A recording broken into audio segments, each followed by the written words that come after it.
white anti-black group that is not good for our young people, that you will be disabused of those thoughts today and help forge the way and pave the way for a man like Farrakhan to teach our young people on America's college campuses. So point number one, Farrakhan's message of self-reliance is perfect for the black college student. Minister Farrakhan's message of self-reliance is perfect for black college students. I cite for you now the Chronicle of Higher Education. It published an article entitled, "Why Did 17 Million Students Go to College?"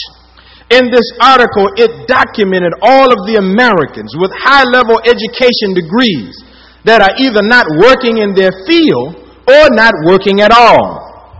For example, there are over 317,000 waiters and waitresses that have college degrees. Wow. Over 8,000 of them have doctoral and professional degrees, along with another 80,000 bartenders and over 18,000 parking lot attendants.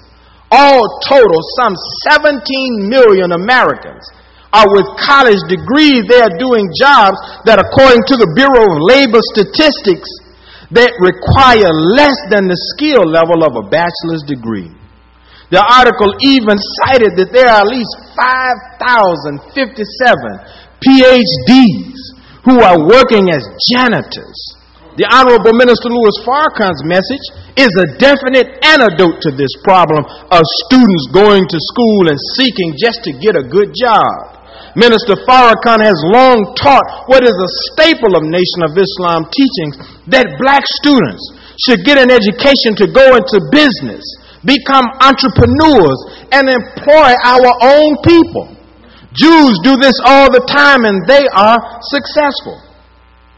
This is a slide that gives us a graphic of all of the occupations cited in the article written by Mr. Vedder in the Chronicle of Higher Education. And we see that those that are customer service representatives, they have bachelor's degrees, 400,000 of them. We see that there are 300,000 secretaries who have college degrees. These are degrees, or these are professions that do not require a degree, but this was the best job that our young people could get. Point number two, Minister Farrakhan's message awakens the students to the pitfalls of poor major choices and student debt. Now, the inspiration for this subject grew out of the controversy surrounding Minister Farrakhan's presence at the campus of University of California, Berkeley. There, a group of Jewish students in an organization called Tikva, which is a Hebrew word meaning hope. And that is definite dramatic irony, seeing it as how that the hope of black America is the divinely guided presence of Farrakhan, that this student organization of avowed Zionists was seeking to prevent coming to the campus and ministering unto the black student body. But on Berkeley, you see Berkeley students, they graduate with an average of $16,056 in student debt, according to an NBC article written by Aisha Minhaj. The Honorable Minister Louis Farrakhan teaches that debt is slavery. The Nation of Islam has always taught that black people should be thrifty, making sure that our money is well spent and well invested. The minister's message to the students will guide them into fields that give them the greatest ROI, or return on their investment of time, money, and effort. In a recent speech on the campus of Prairie View A&M, Minister Farrakhan encouraged the students to major in agriculture. Agriculture is a field that many of our youth shy from because they have heard or they know about the history of blacks on plantations picking cotton, but not getting any kind of wealth as a result of their relationship to the land. But the minister is now advocating that our young people major in agriculture, as land is the basis of any and all enduring wealth. Reports from Prayer Review reveal that many of the students actually changed their majors following the advice of Minister Farrakhan and began to major in fields, all praises due to Allah, that would make better use of the large sums of money that are being invested by them and their parents. This is our brother here who is holding up a sign representing his student loan debt. Wow. This is a photo of Roni Camille of Nashua, New Hampshire. Our brother has $85,000 in loan debt, not including interest. Brother Roni says, I currently work 2 jobs with the occasional freelance gig here and there. My annual take-home salary from my 2 jobs is $33,000, he said. Some months' cost of living expenses outweigh a student loan payment. Starve, miss a rent payment to pay a loan, or eat and not pay a loan. Those are the choices that our brother is faced with. So we already see that the presence of Minister Farrakhan and his message will help to guide our young people to invest their time, energy, and resources into fields that will allow them to become entrepreneurs in fields that will also permit them to be gainfully employed, such as jobs are still available. Point number 3. We articulate that the black student must not be used as a tool in the crucifixion of Minister Farrakhan and black leadership. Now, TICVA wanted the Black Student Union to disinvite Minister Farrakhan. But disinviting Minister Farrakhan from Berkeley would be tantamount to supporting the economic, political, and social crucifixion of strong black leadership. The paternalistic Jewish strategy for black self-help has been defined in the founding words of Mr. Joel Spingarn, who helped found the NAACP. He articulated and helped craft a policy of non-economic liberalism. The Secret Relationship Between Blacks and Jews, Volume 2, lists many of our people who were victims of Jewish criticism and the resulting economic ruin simply because they ventured into the arena of economics seeking to give our push for jobs and justice an economic component. Leaders like Malcolm X, Martin Luther King Jr., Booker T. Washington, Oprah Winfrey, Julian Bond, and Bishop Desmond Tutu, among others, have all been labeled at some point in their career as anti-Semitic. Pardon me. While the Jewish involvement in the world of banking and finance is well documented, Jewish founder of NAACP, Mr. Spingarn, advised W.E.B. Du Bois and the NAACP to adopt the lame duck strategy of non-economic liberalism. This strategy has made all of our efforts in the field of politics, education, and justice futile due to a lack of a collective economic component. By contrast now, see, they were advocating that we go and beg for jobs and justice. Nobody respects a beggar. No one respects a people who are not industrious and have the will and the desire and the ability to secure opportunities and success for themselves. But this was a strategy that Mr. Spingarn and his community never employed to get the kind of gains that they made. By contrast, this is the very opposite strategy employed by Jews to become successful. They are the masters of the world's economic systems and have even institutionalized economic education in the religious instruction of their children.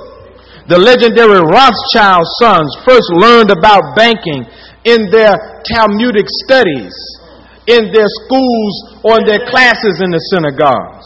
Minister Farrakhan has always encouraged collective economics. Shouldn't black students emulate the model of those members of the Jewish community and other communities who begin at a young age teaching our children about money, about banking, about finance, about supporting one another and building up our communities? Again, the minister has always encouraged us to do for self. He's always encouraged us, as his teacher before him, the Honorable Elijah Muhammad, to pool our resources. The kinship systems of Jews and Asians are models that we can adopt as a people. In fact, were it not for the Jewish thwarting the economic initiatives of Minister Farrakhan and the Nation of Islam, which included the NOI security, Power personal care products, Whiting H&G, and the relationship of Minister Farrakhan, the Nation of Islam, and a black bank aptly called Independence Bank. That's a good name for a black bank because you cannot have freedom and independence without economics. But by now, 20 years later, all of these entities would be pillars of economic strength in our community if it was not for the meddling and the involvement of certain members of the Jewish community, never wanting to see Farrakhan, the Nation of Islam, and Black America become successful in the arena of economics. An arena and a field that they have cordoned off as theirs and theirs alone. Y'all all right? Yes, sir. Good teaching. Wow. This is a graphic depiction of what has happened to Minister Farrakhan and what happens to all of our leaders who recognize that the lame duck strategy of non-economic liberalism, marching and protesting and sitting in, is futile. Anytime one of our leaders seeks to organize us around pooling our resources and doing for self, they are crucified. Yes, sir. So people today sit around in barbershops, beloved. They sit around in beauty shops or at the coffee shop. And they say, well, what's wrong with black people? We ain't got no leaders no more. See, but that's because we've forgotten what God has done for us through those that have gone before us, but were thwarted. See? The term crucifixion, one of its meanings is to thwart. So all of the economic initiatives of Garvey, of Malcolm X, of the Honorable Elijah Muhammad, of Minister Farrakhan, of Dr. King even, whenever they got into economics, here came members from the Jewish community to crucify them. And so today, most of us are poor. We ask the question, why is everybody making progress? But we seem to be lagging so far behind. The message of Minister Farrakhan to college students is an antidote to that poisonous idea of non-economic liberalism, that our babies should just go to college, hoping that they will come out and get a good job, saddle down with thousands of dollars of student loan debt. Next slide. Here, this slide depicts an aspect of that crucifixion. This is J. Edgar Hoover. He is known for the nefarious COINTELPRO program. Mr. Hoover, he wrote a memo sent to his various field offices. One of them was in this city, Memphis, Tennessee, that received this memo. Listen at what he says as he describes, quote unquote, black nationalist hate type groups, of which was the Nation of Islam, of which was CORE and SNCC, US, Panther Party, SCLC. If you wanted progress for black people, you was on his list to be infiltrated, to be divided, to be controlled, and to be crucified or thwarted. I'd like to read just a paragraph or two that's relevant to this campaign of Minister Farrakhan on the college campuses. Mr. Hoover writes, the purpose of this new counterintelligence endeavor is to expose, disrupt, misdirect, discredit, or otherwise neutralize the activities of black nationalist hate-type organizations and groupings, their leadership, spokesmen, membership, and supporters, and to counter their propensity for violence and civil disorder. Now, none of the groups that have organized around black causes have ever advocated aggression or violence. Even the Black Panther Party, who legally carried weapons, they were called and their motive was to be the Black Panther Party for self-defense. So what Mr. Hoover is saying really, just your very existence as a group that wants to defend your own people against aggression, oppression, and suppression. We constitute or we equate that with violence. He goes on to say that efforts of the various groups to consolidate their forces or to recruit new or youthful adherents must be frustrated. No opportunity should be missed to exploit through counterintelligence techniques the organizational and personal conflicts of the leaderships of the groups, and where possible an effort should be made to capitalize upon existing conflicts between competing black nationalist organizations. Here's another interesting part of Mr. Hoover's strategy.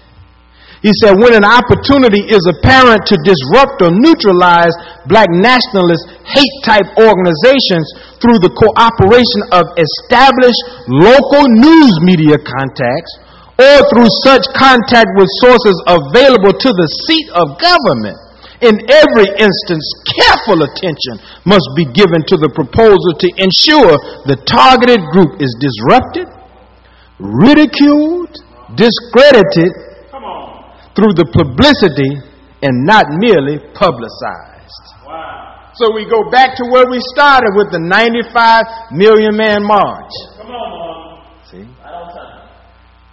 I'm sure somewhere somebody can produce an editorial decision that has governed newsrooms from 95 onward that we will not report or cover Farrakhan at all. We will ignore him. We will act like he doesn't exist. Because even if we report negatively on him per Mr. Hoover, it would just merely publicize him. See? So, brothers and sisters, this tour of the minister on the college campuses is important. They don't want Minister Farrakhan, the lion of our people, to have access to the young lambs on the college campuses. They fear that the spirit, the zeal, and the power and the energy of Farrakhan will infect the young people